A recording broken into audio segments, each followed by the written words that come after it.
Tasmanian people of interest, at least to me. Now is another curious tale from the wild old days of Van Diemen's Land. The tale of James Fenton, the man who opened the bush. Now here's a funny thing, mates. Some of the blokes who built a country end up lying in graves with no name on them at all.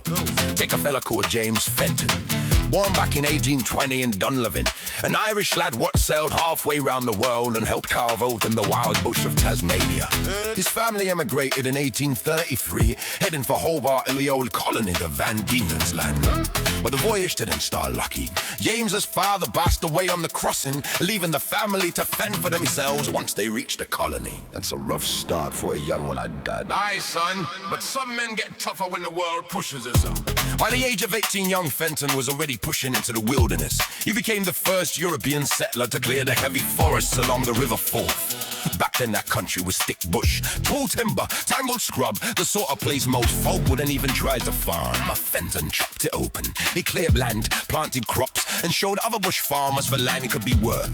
Before long settlers followed his tracks into the interior, Fenton even became the first man to buy crown land west of the Mersey River, taking 100 acres along the Forth. Later in life, he wandered a bit further afield when the gold rush kicked off along the Yarra River. Fenton spotted opportunity. Gold miners needed timber, so he cut lumber back on the Forth and sent it to market. Smart bloke, Dad. Follow the gold without digging it. Exactly, son. The real money's often in selling the tools. After decades of work in the bush, James Fenton finally retired from farming in 1879. But he wasn't finished telling the story of the island. In 1884, he published a book called A History of Tasmania. Then in 1891, he wrote another, Bush Life in Tasmania, 50 years ago. Remembering the hard pioneer days, yeah, after all that, the man who opened the bush ended up buried in an unmarked grave. Blimey, Dad, it's amazing we know anything about him at all. Dad, I don't only listen to stories like these,